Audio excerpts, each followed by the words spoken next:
주제가 뭐냐면 부부 사이에도 경쟁이 필요하다. 잘난 남편 vs 잘난 아내. 예. 두 상황 이제 모두 다 경험해 보셨잖아요. 네. 선생님 하셨었고 네. 하다가 이제 아이를 전업주부. 키우라며 네. 강제로 이제 강제 아니었어요. 저도 자발적으로? 좋았어요. 너무 힘들어가지고 새벽에 저는 고3 담임을 해갖고 새벽 6시에 나가서 밤 10시에 와요. 애들 자율학습까지 해야 되고.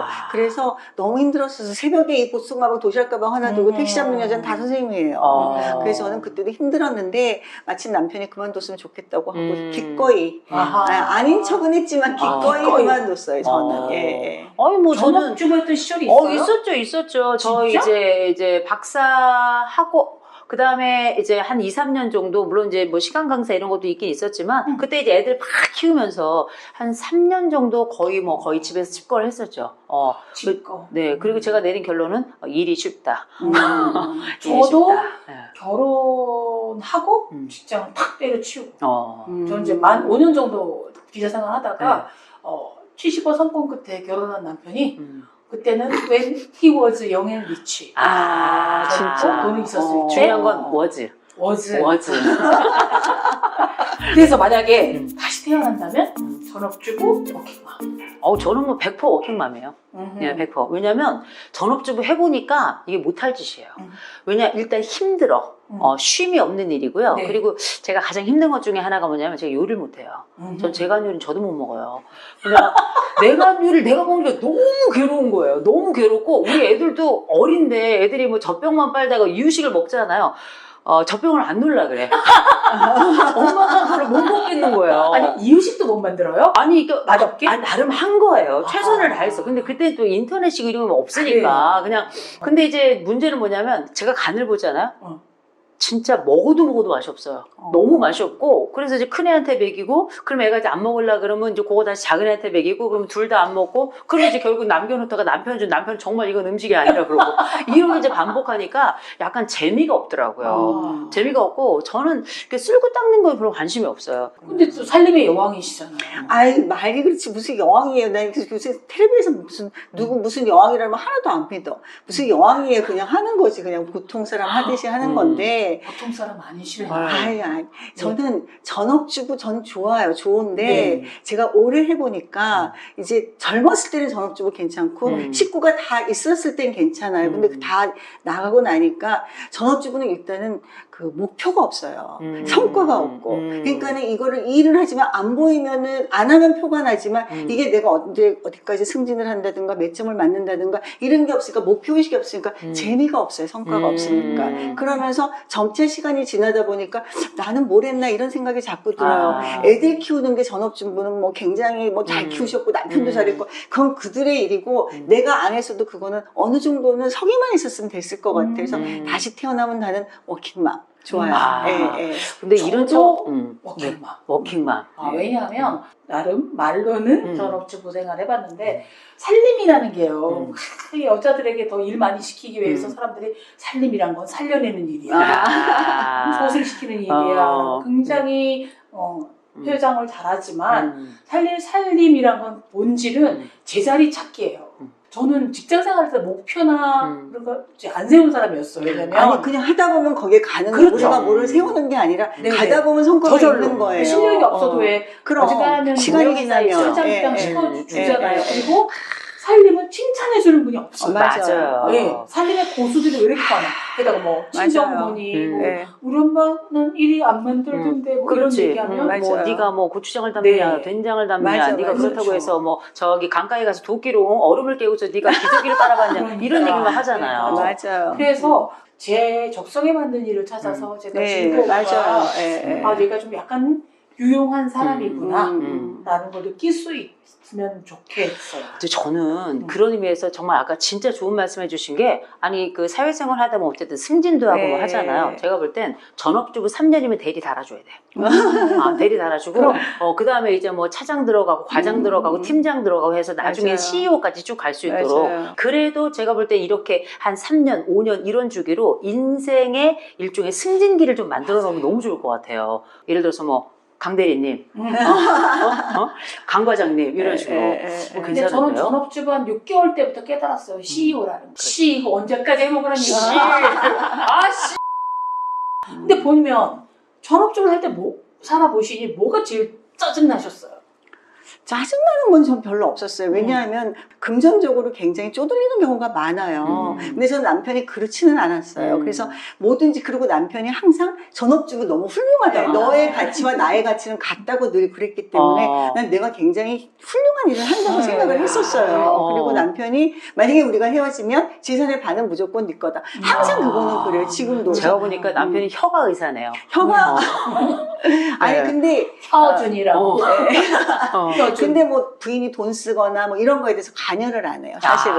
그러니까 전업주부를 하는 데 있어서 전업주부라는 건 아끼고 내 거 안 쓰고 애들한테 네. 하고 이런 생활에서 오면서 이제 힘든 게 많잖아요. 저는 그런 거는 없었어요. 그렇기 때문에 전업주부의 애환이다. 그거는 별로 없고 제가 성향상으로 성과 있는 일, 목표 있는 일이 더 좋았을 것 같아서 저는 직업 중에서도 일을 한다면 영업사원. 저는 영업사원이 너무 좋아요. 아니 근데 왜냐하면은 지금 약간 의상이 보험업계예요. 의상이 아니, 업계가. 전 자동차 세일즈 하고 네. 싶었어요. 아, 자동차. 한번 하려고 마음을 먹었었어요. 괜찮을 것 같은데? 하려고 마음을 먹었었는데, 그거를 하나 팔았을 때 나한테 돌아오는 돈이 너무 작았어요. 그래서 내가 너무 남편이 돈을 잘 벌어다 주는 그렇지. 상황에서 새로운 손님이 와면 내가 막 가서 그 사람을 내가 잡아야 되는 거예요. 그럼 나는 밥도 먹고 살고 안정된 삶이 있는데 저는 젊은 애들 걸 내가 뺏는다는 것이 그것도 좀 하는 게 아니더라고요. 그래서 그때 제가 시작을 안 했어요. 돈도 너무 작고. 근데 항상 그걸 제가 후회해요. 워킹맘이라고 해서 다 행복하고 인정받고 승승장구하지 그건 않잖아요. 아니죠. 한 그렇죠. 번도 네. 아무리 좋은 교수란 직함 박사라고 하다 못하겠다 때려치고 싶다는 생각 안 드셨어요? 교수는 할만해요. 오. 교수는 제가 볼 때는 참 괜찮은 직업 중에 하나인데 제가 교수만 한 게 아니라 그전에 처음 사회생활 시작할 때는 이제 대기업에 다녔어요. 아하. 대기업에 다녔는데 쫓겨났잖아요, 제가. 이제 엄밀히 말하면 제가 회사를 그만둔 거긴 하지만 그때는 여직원들이 사실상 이제 커피 타는 시절이었어요. 맞아. 여직원들이 그렇죠. 커피 타고. 예. 이양아. 그래서, 그렇죠. 이양아, 미쓰리. 미쓰리. 그때 제가 미쓰리였거든요. 그때 당시에 미스에게는 정말 학력이 무관해요. 맞아. 그냥 예쁘냐 안 예쁘냐. 요 정도 좀 그렇지. 차이 있는 거예요. 제가 또 그때 당시에 지금 이 정도인데 옛날에 이뻤겠어요? 그냥 지금이 최고로 이쁜 상태예요. 그렇게 놀라는 건 예의가 아니죠.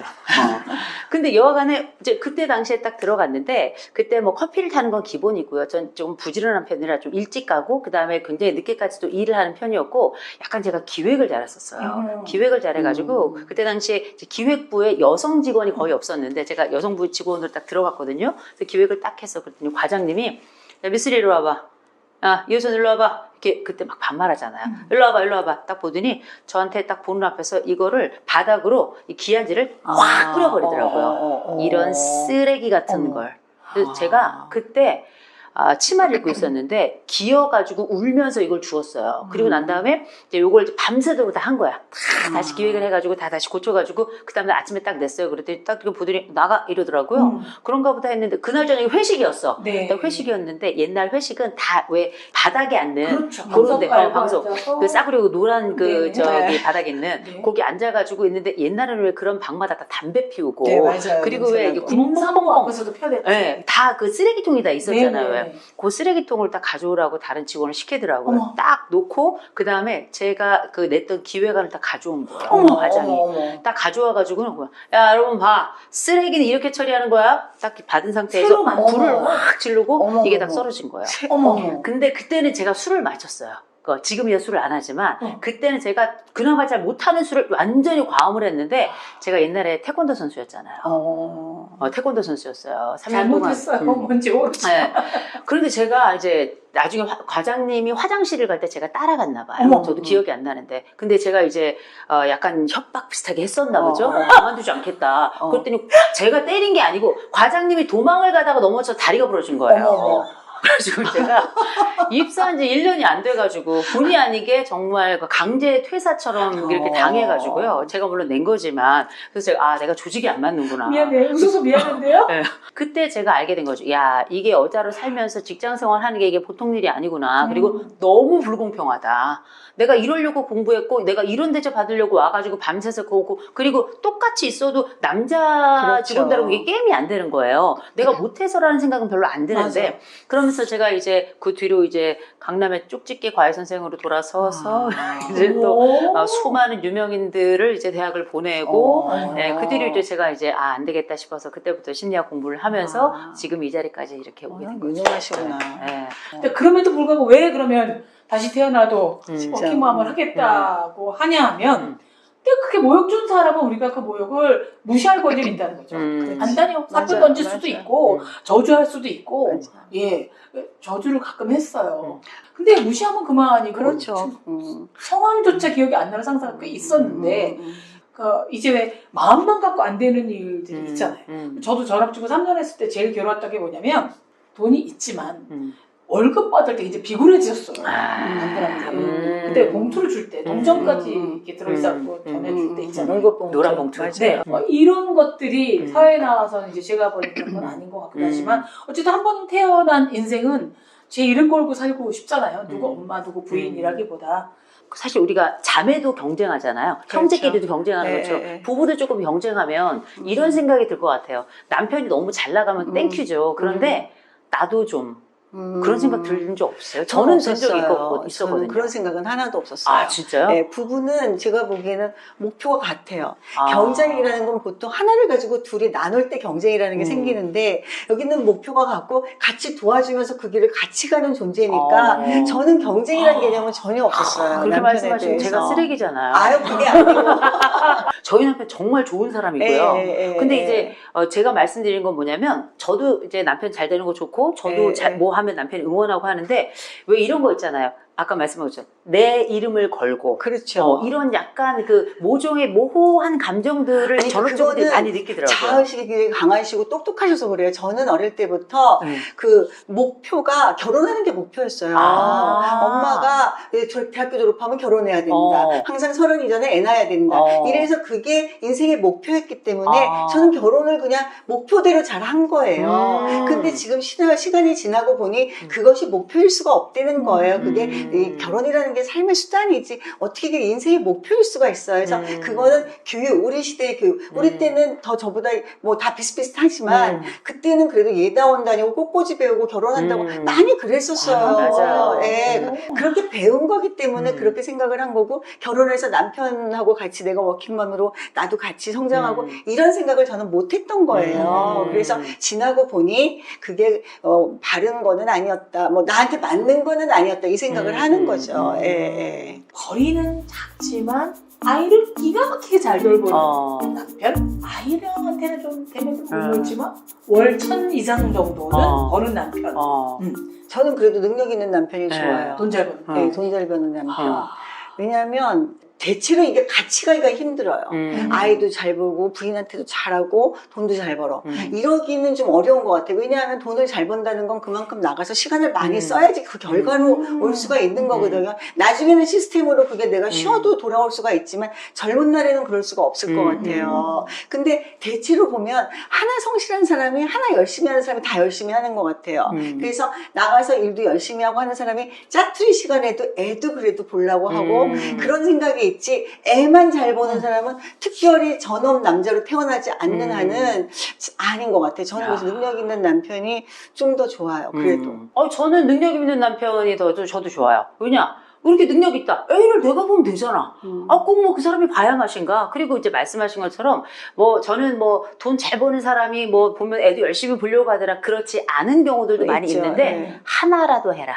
맞아요. 하나라도 하면 그냥 그 사람이 그게 삶의 성과가 되는 거고 그리고 나는 그거 할 동안에 내가 애 잘 보면 되니까 그렇죠. 내가 프로주부 딱 돼가지고 오케이 딱 팔 걷어붙인 다음에 물론 음식은 맛이 없겠죠. 그러나 그럼에도 불구하고 또 배우면 되는 거니까 제가 볼 때는 뭐 적게 벌고 아이를 잘 본다. 그럼 물론 내가 나가 돈 벌면 되죠. 그러면 되겠지만 그런 조건 다 배제하고 생각해 본다면 이제 덜 벌고 나잖아요. 그러면 상담 현장에서는 반드시 다툼이 나요. 늘 돈 문제가 그렇게 애 키우는데도 또 생활에 가는데도 늘 돈 문제가 이 발목을 잡더라고요. 그래서 정말 사랑해서 결혼했는데 불구하고 한 달에 벌어오는 게 뭐 180만 원, 130만 원 이렇게 막 왔다 갔다 하는 부부가 있어요. 근데 애가 너무 사이가 좋아. 그래서 애가 셋이야. 뭘 어떻게 먹여 살려요. 그 결국은 이 돈 문제 때문에 아내는 또 아내대로 또 파타임 잡을 했다 나갔다 막 이렇게 들락날락 하면서 살림은 점점 좀 어려워지고 애들은 큰데 돈은 또 필요하고 결국 다툼이 많이 일어나더라고요. 맞아요. 그래서 그냥 차라리 돈 많이 번다. 오케이 열심히 벌어. 대신 바라면 안 된다. 뭐 이렇게 얘기하고 대신 내가 뭐 집에서 애 딱 키우고 그게 제가 볼 때는 오히려 분업인 것 같아요. 저는 맞아요. 분업이 필요하다고 생각하는 사람이거든요. 다 할 수 없으니까. 잘 놀아준다라는 개념이 꼭 시간, 양의 문제는 아닌 것 같아요. 아, 질의 문제죠. 맞아요. 네, 맞아요. 질이라도 맞아요. 이게 그래서 스웨덴처럼 우리나라도 아주 법적으로 영유아기 때는 뭐 엄마가 잠깐 뭐 네. 모유를 하더라도 진짜 아빠 손이 필요할 때가 있어요. 제 손자가 37개월인데 18.5kg밖에 안 돼요. 아, 너무 말랐다. 마른 37개월인데 아, 저희 집 애들에 비해서 아니, 말랐다는 많은 얘기예요. 거잖아요. 그게 좀 튼실한 너무 많이 거예요. 나가는 튼실한 거지. 건데. 얘를 안고 이런 거는요. 안 태권도 선수에게는 되게 힘든 일이에요. 태권도 선수도 이미 골절이에요, 거의. 근데 그래서 이게 질적으로 아빠가 해줄 수 있는 일, 아빠가 뭐 이렇게 제어해줄 수 있는, 아빠가 가르쳐줄 수 있는 일, 이게 좀 다르기 때문에 맞아요, 달라요. 좀 이거를 꼭 백수여야만 아이를 보는 게 아니라 아이와 아빠의 추억이 많이 담겨주는 시간 늘려주는 건 부모의 문제가 아니라 우리 정부의 문제인 것 같아요. 아, 그럼요. 저출생 때문에. 정병국 전 국회의원 이제 지금 뭐 문화예술 뭐 위원장인가 하는 분이 있어요. 제 대학교 동창이에요. 네. 오랜만에 만난 제 동창이 자기는 아카를 쓴다는 거예요. 아내 카드. 아들 카드. 아들 카드. 비결을 물어봤어요. 어. 아니 바빴잖아. 근데 언제 아까 왜 어떻게 아들한테 카드를 받아낼 수 있어? 그랬더니 어릴 때 시간만 나면 끌어안아주고 문질러주고 같이 목욕하고. 일단 그거 너무 중요한 것 같아. 내가 아까 그 얘기 하려고 그랬어요. 스킨십 잘하는 남자. 엄청 중요해요. 그거는 너무 사람이 네. 그 사람을 빛나게 해줘요. 맞아요. 자식도 그렇고 부인도 그렇고 부인도 남편한테 그렇고 네. 잘했어. 이거 있잖아요. 아니, 너무 중요해요. 진짜 중요한 게 네, 특별히 아빠의 네, 이 스킨십이 그거는 굉장히 맞아요, 중요해요. 중요해요. 이제 아빠의 네. 스킨십에는 뭐도 들어가냐면 사회적 권력의 온도가 들어가는 거예요. 맞아요. 이제 우리가 전통적으로 아빠가 가지고 있던 이 역할이 있기 때문에 아빠가 만지는 건 뭐냐면 사회에 거대한 힘을 가진 어른이 만지는 거예요. 백수도 제 남편 같은 백수도 권력이라고는 아니, 1도 없는데 근데 그건 또 달라. 이제 물론 이게 사회가 조금 달라지긴 했지만 여전히 우리 무의식 속에는 이 남자들이 가지고 있는 사회적 권력이 그리고 아직도 유리천장이 있잖아요. 그렇죠. 그런 걸 보면 이거 나이 들어가면서 조금씩 더 힘 있는 남자들의 스킨십이라고 하는 게 우리 집안의 안정성도 굉장히 높이고 무엇보다 그 아빠가 애들하고 많이 놀아준 이런 집들은 실제 사회적으로 우리 유리천장 엄청 더 많이 깨고요. 국회의원들 같은 경우도 애들 특별히 딸 가진 아빠들이 이 딸이랑 많이 놀아주는 경험을 통해 가지고 발의할 때에도 성평등적인 굉장히 많이 나와요. 네, 이런저런 네. 법안들도. 맞아요. 그래서 그게 아버지의 스킨십이 실제 가정에 미치는 영향에 대한 연구들이 어마어마하게 많고 맞아요. 이건 무조건 플러스예요. 저는 아이들에 대한 이런 접촉 또 만져주는 거 맞아요. 너무 좋잖아요.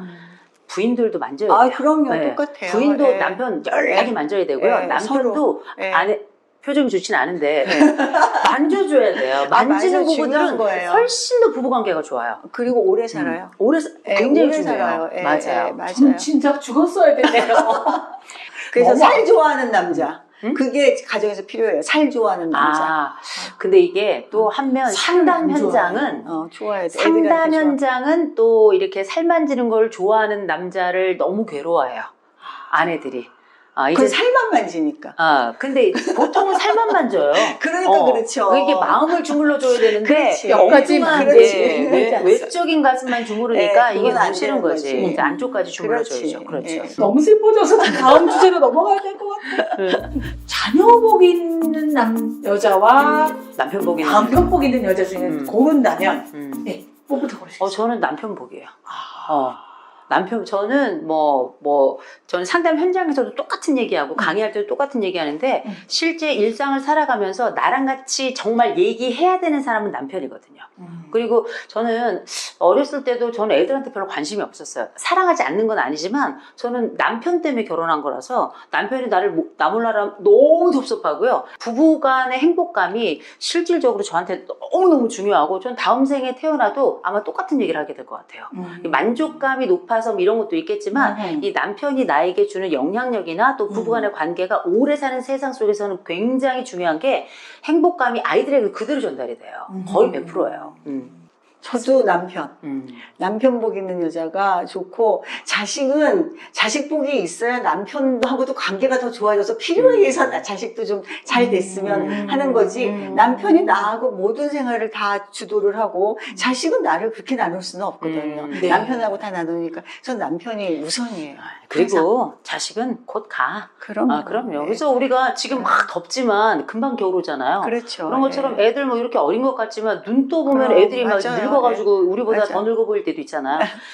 결국 얘네들이 떠날 때가 되는 거예요. 그러면 사실 지금도 생각해보면 중고등학교 애들 지날 때 보면 애들 학원 가고 진짜 엄마 아버지와 같이 있는 시간이 얼마나 돼요? 거의 없어요. 그렇죠. 맞아요. 그리고 나서 애들도 이제 저 20대 넘어가고 30대 넘어가 보면 부모랑 같이 있는 시간이 아예 없어요. 맞아요. 그리고 걔네들이 우리를 챙겨주면 땡큐지만 그건 걔네는 옵션이에요. 그냥 남자친구 생기고 여자친구 생기면 그냥 그 세월에 그 마음 따라가고 우리는 아웃 오브 안중이라고요. 그래서 당연하지. 그냥 이러니 저러니 해도 배우자 간의 만족감이 높은 게 최고죠. 정말 제가 봐도 최고인 것 같아요. 저도 그거밖에 그렇게 없어요. 생각해요. 어떻게 해요, 그러면? 어떻게 생각하세요? 어떻게 생각하세요? 갑자기 눈물이 나요. 지금 제가 더 위안과 기쁨을 얻는 쪽은 제 딸이에요. 자식이에요. 왜냐면 남편과 딸에게 별 기대를 안 하기 때문에 실망도 덜해요. 그런데 이제 남편이 저한테 끼쳤던 수많은 여러 가지 트라우마나 이런 것도 저를 키워주는 자양분이 돼서 감사하게 생각하죠. 감사하게 생각하죠. 허다못해 마당에 풀 한 포기만 심어줘도 그래 저 인간이 심었지.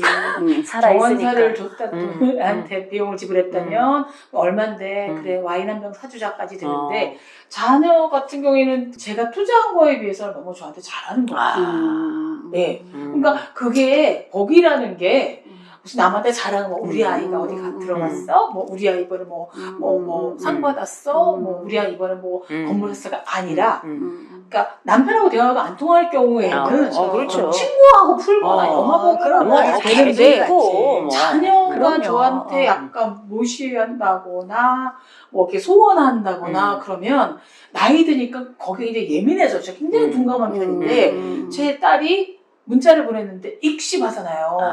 직장 다니는 아임에도 불구하고 이거 나를 무시치네. 그 딸이 뭔가 엄마 내가 회의 중에서 못 받았는데 보냈어. 그치. 어떻게 하면 막 쫙 풀리지. 풀리는 거예요. 그러니까 우리 딸의 사회적 무슨 계층적 성장 발전이 아니라 이 아이한테 제가 절대 하소연을 안 해요. 그래서 우리 딸이 놀라워하는 게 엄마는 지나놓고 굉장히 울분 터지고 억울한 일이 많았는데 한 번도 자기는 징징거리질 않아. 나는 징징인데 딸한테. 네. 한 번도 징징거리질 않아서 징징거리는 자기가 굉장히 한심하게 느껴질 정도라는 거예요. 제 스스로 다짐 또 해요.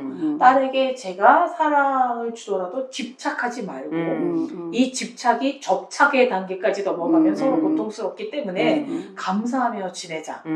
예. 근데 제가 딸하고 나 놀아줘, 나랑 여행 가줘, 사줘 안 해요. 근데 해주면 감사하다 이거죠. 그렇죠. 네. 그리고 이제 근데 그건 비슷하지 않나요? 네. 뭘 바라는 건 아닌데 해주면 땡큐, 그렇죠. 더 해주면 더 땡큐.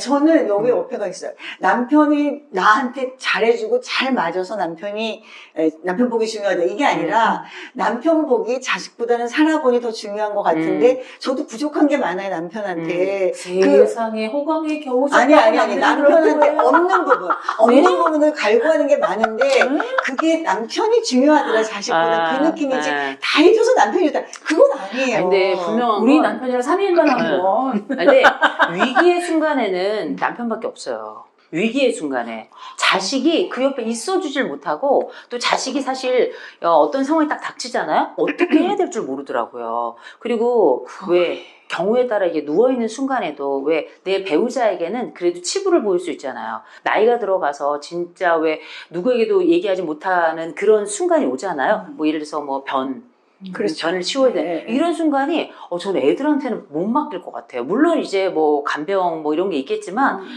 이 세상에 누구를 골라야 된다 그러면 저는 그냥 배우자. 그렇죠. 네. 젊은 날에 어. 그 동물적인 사랑이 근간이 없으면 나이 먹어서 그 더럽고 냄새나고 추한 걸 견딜 수가 없어요. 그럼요. 그러니까 그거는 부부만이 가능한 거였기 때문에 남편은 부인은 돌볼 수가 있는 거죠. 그렇죠. 근데 자녀는 그걸 하기 힘들어요. 남편한테 치부라든가 아무렇지 않을 수가 있는 게 얼마 전에 제가 이제 이 천식 쇼크로 기절했잖아요. 근접성의 원리를 남편이 저를 발견한 거죠. 같은 우연히. 그래갖고 이제 남편이 119 부르고 병원에 가서 10분 골든타임 여기지 않아서 10시간 동안 이렇게 통화 상태였다가 치워놨어요. 다행이다. 너무 위험했네요. 네. 너무 생명의 은인으로 이제 이름 바꿔놨어요, 제가. 네. 그래서 저희 남편도 저를 보호자라고 해놨어요. 이 다음에 같이 살게 된다면 아들과 같이 살겠습니까? 딸과 같이 살까요? 여기 뭐 답이 나왔네. 딸이요? 네. 딸. 이유는?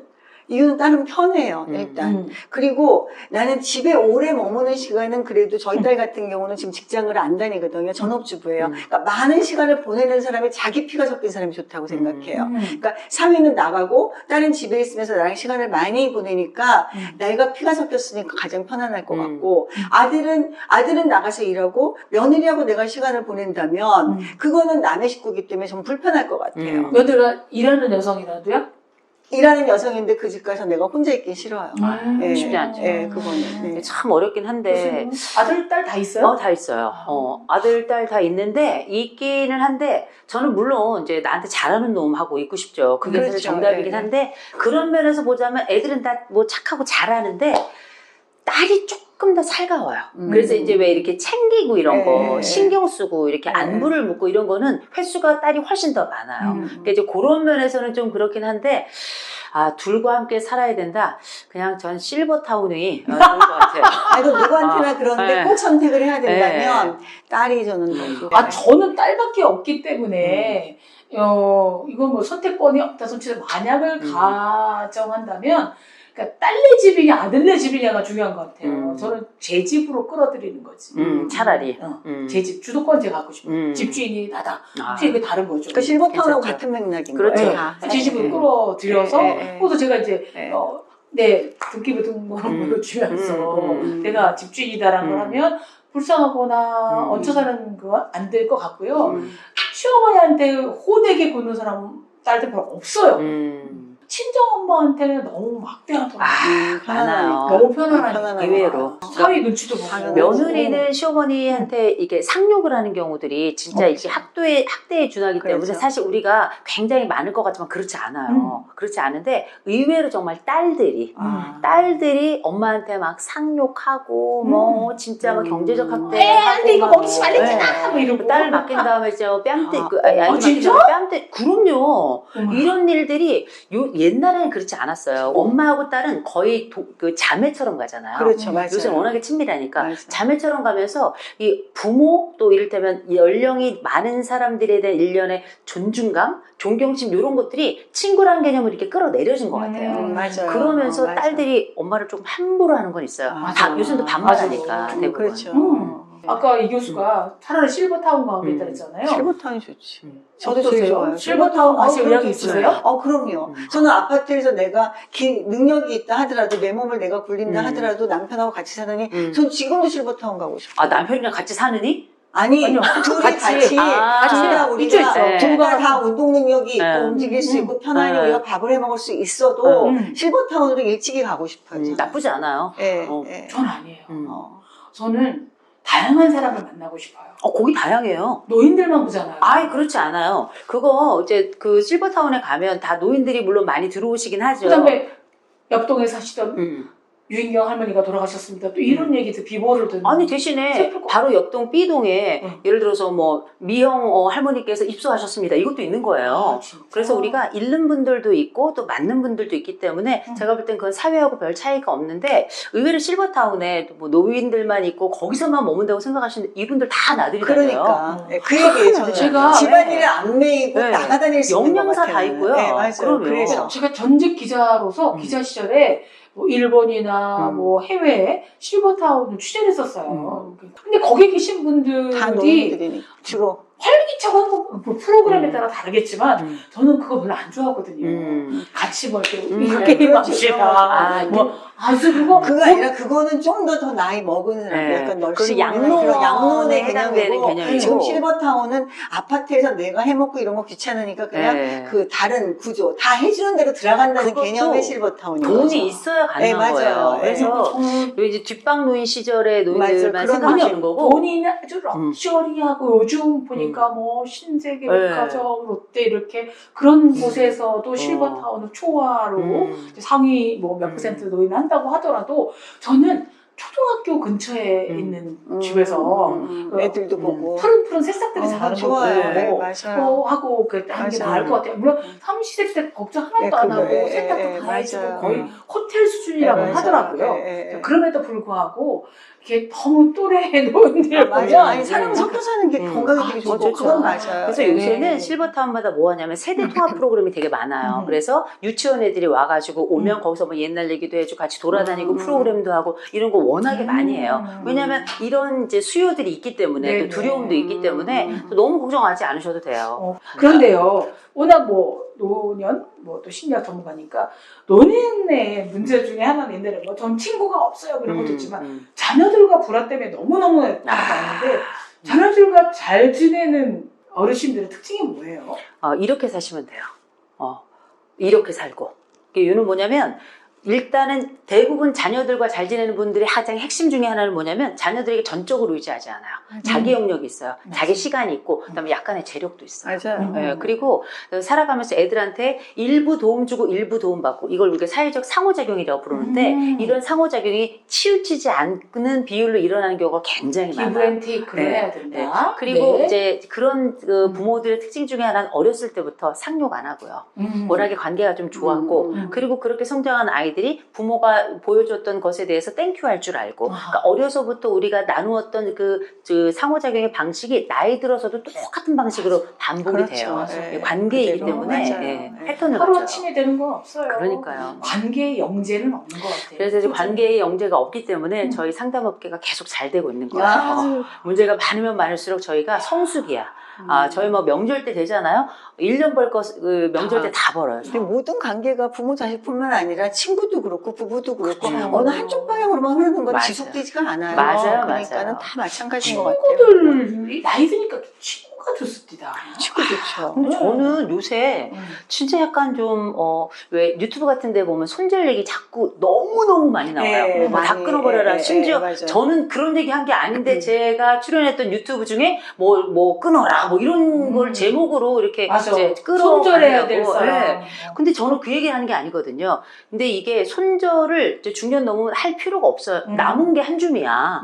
뭘 끊고 자시고 할 맞아. 게 없는 게 다 아프거나 죽거나 둘 중에 하나인데 뭘 손절을 하겠어요. 근데 손절 얘기했던 비트겐슈타인이 아니라 누구야? 쇼펜하우어나 이런 분들 얘기가 그때는 맞아요. 그때는 뭐 손절이 신고색이니까. 그러면 금방 돌아가시기 맞아요. 때문에 그냥 그래 정리하고 가시라는 건 일환인데 지금은 누가 환갑잔치예요. 실수도 환갑잔치는 안 해요. 맞아요. 요즘 팔순도 안 해요. 심지어 그런 시점은 뭐냐면 지금은 연결의 시대거든요. 내 관계의 망으로 또 이런 사회복지망으로 또 의료망으로 탄탄하면 탄탄할수록 이 사람은 행복감이 높아지는 거거든요. 그래서 지금은 저는 50 넘으면 그때부터 인간관계를 재구성하라 그래요. 재구성이라는 건 손절만의 문제가 아니라 어떤 방식으로 내가 잃었던 친구들 회복할 것인가 또 새로이 만난 친구들은 어떤 방식으로 어떻게 만나면 좋을까 건강한 친구는 누구인가 이런 데 이제 관심을 가지고 그렇게 인간관계를 확장해야죠. 저도 오늘 우리 형님 처음 뵀잖아요. 미용이 형 처음 뵀는데 앞으로 이제 살아가면서 자주 뵙게 된다면 아 이분도 정말 좋은 캐릭터시고 이분하고 앞으로 어떻게 좋은 얘기를 또 듣고 지내갈까 이런 생각 하거든요. 네. 마음을 자꾸 만드는 게 무지무지 중요해요. 그래야 우리가 살아요. 이 인간관계가 돈을 환산될 수 없는 거지만 배울 게 다 있잖아 사람들. 그렇죠. 이상한 사람한테도 배우고 아, 좋은 사람한테도 그럼요. 배우고 뭐 하나를 다 배우잖아요. 아니 근데 이상한 사람한테 배우고 할 땐 저를 보고 좋은 사람한테 배울 땐 저기 보고 이건 뭐예요? 제 마음을 못 속여요. 프로이트가 이야기했습니다. 세상에 우연이란 없다. 결국은 그 친구라는 게 끝까지 손잡한다고 의존하지 않다 하더라도 여러 가지 말 한마디로 위안을 줄 수 있거나 그러면 노연이 덜 쓸쓸하잖아요. 그렇죠. 아, 그럼요. 맞아요. 친구라고 하는 게 누군가는 부에 처하고 누군가는 빈에 처하고 누군가는 뭐 이런 특징이 있고 저런 특징이 있는데 저는 웬만하면 끊지 말라고는 하긴 하거든요. 근데 그 과정을 통해서 느끼는 건 뭐냐면 이 좋은 사람 옆에 진짜 좋은 사람들이 있어. 그래서 이게 인격이라고 하는 게 약간 냄새가 나는 것 같아요. 그래서 비슷한 냄새를 풍기는 사람들끼리 서로 이렇게 만나는 거 아니 맞아요. 그렇죠. 냄새 좋아. 예. 향기가 향기가 나이 들수록 향기 있게 나이 들기 위해서는 부부관계, 또 자녀관계, 친구관계까지 노력을 해야 됩니다. 맞아요. 진짜 맞아요. 맞아요. 너무- 그럼 오늘 두 분 이제 친구 되시는 걸로. 아유, 형님, 저는 너무 우리 감사해요.